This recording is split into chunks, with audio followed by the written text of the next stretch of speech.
தமிழர் கலை உறவுகள் அனைவருக்கும் வணக்கம். நாம் இப்பொழுது பார்க்க இருப்பது குத்துவரிசையினுடைய முதன்மையான குரு வணக்கம்.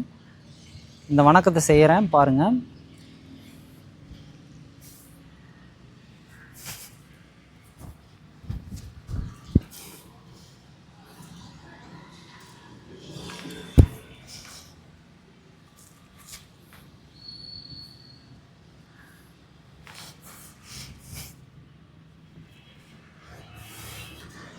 இப்போ இந்த வணக்கத்தை பக்கவாட்டில் அப்படியே பாருங்கள். அப்படியே நான் இப்படி செய்கிறேன்.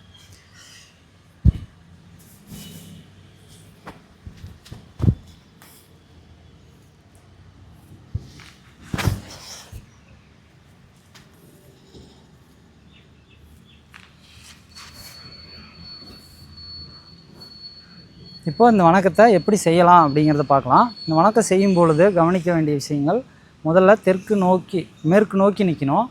முடிக்கும்போது தெற்கு பக்கமாக முடிக்கணும். இப்போ செய்யலாம். முதல்ல தலைக்கு மேலே இறை வணக்கம், மார்புக்கு நேராக குரு வணக்கம். கைகளை பிரித்து இந்த வலது காலை பக்கவாட்டில் வச்சு இந்த காலை ஒண்டியில் போடணும். இடது காலை ஒண்டியில் போட்டு நிற்கணும். இந்த காலை தூக்கக்கூடாது, இப்படி மடக்கக்கூடாது. இதெல்லாம் செய்யக்கூடிய தவறுகள் சரி செய்யணும். இந்த கையை பிரித்து வர்ற கையை, இடது கையை இப்படி வைக்கணும். உள்ளங்கை வெளிப்புறமாக தெரிகிற மாதிரி இப்படி வைக்கக்கூடாது, இப்படி திருப்பி வைக்கணும். இந்த கை வர்ற கையை இந்த மாதிரி வைக்கணும். இப்படி டா வடிவத்தில் வைக்கணும். கைகள் இப்படி இருக்கணும். இந்த கை உள்ள கட்டை விரல் மேலே இந்த மாதிரி வைக்கக்கூடாது. கை இப்படி திருப்புறது இந்த மாதிரிலாம் செய்யக்கூடாது. கைகளை நல்லா இப்படி வச்சுக்கணும். நல்லா இந்த நிலையில் நிற்கணும். இந்த நிலைக்கு பேர் குத்து நிலை. குத்துவரிசையினுடைய முதன்மையான நிலை இந்த நிலை. அதுக்கடுத்து கால்களை நல்லா தூக்கி இடது காலுக்கு நேராக வலது காலை போடணும். இந்த கை இடது கையோடைய அரை விரல் கட்டை விரலை மடக்கி கட்டில் இங்கே வைக்கணும். இந்த கை குத்தில் வைக்கணும்.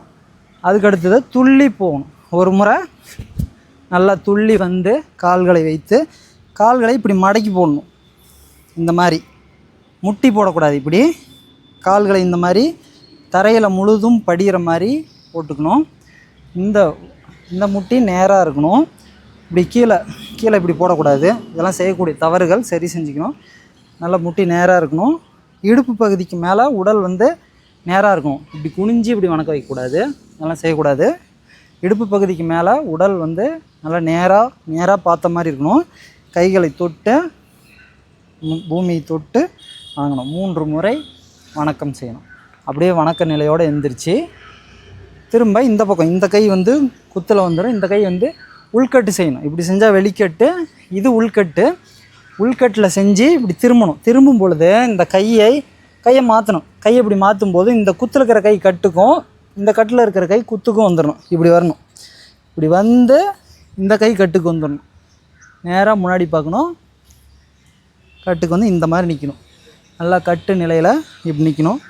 கால்களை தூக்கி முன்னாடி போட்டு அதே மாதிரியே வணக்கம் செய்யணும். வணக்கம் செஞ்சுட்டு இது தெற்கு பக்கம். நமக்கு இடது பக்கமாக மேற்கு பக்கம் நோக்கி செஞ்சோம்னா நமக்கு இடது பக்கமாக தெற்கு திசை இருக்கும். கைகளை அதே போலவே பிரித்து நல்ல கால்களை அகலமாக போட்டு குத்து நிலையில் நிற்கணும். இந்த மாதிரி நின்று சமநிலைக்கு வணக்கம் வைக்கணும். இதே வணக்கத்தை மீண்டும் ஒரு முறை செய்கிறேன் பாருங்கள். இறை வணக்கம், குரு வணக்கம். கைகளை பிரித்து குத்து நிலை. கால்களை முன்னாடி எடுத்து வச்சு ஒண்டி நிலை போட்டு அமர்ந்து வணக்கம் வச்சுட்டு எழுந்து கட்டு. கால்களை தூக்கி போட்டு மறுபடியும் அதே போலவே வணக்கம் வச்சிடறோம். வணக்கம் வச்சுட்டு குத்து நிலை. இந்த வணக்கம் முதன்மையான வணக்கம். ஒவ்வொரு முறை வகுப்புக்கு வரும்பொழுதும் நம்ம கம்பு வணக்கமும் குத்துவரிசை வணக்கமும் செய்வோம். கம்பு வணக்கம் ஏற்கனவே முன்னாடி பகுதியில் போட்டிருப்போம். அடுத்த பகுதியில் கம்பு வணக்கமும் குத்துவரிசை வணக்கமும் இணைந்து எப்படி செய்கிறது அப்படிங்கிறத பதிவேற்றம் செய்கிறோம். அனைவரும் பாருங்கள், பயிற்சி செய்யுங்கள். நன்றி, வணக்கம்.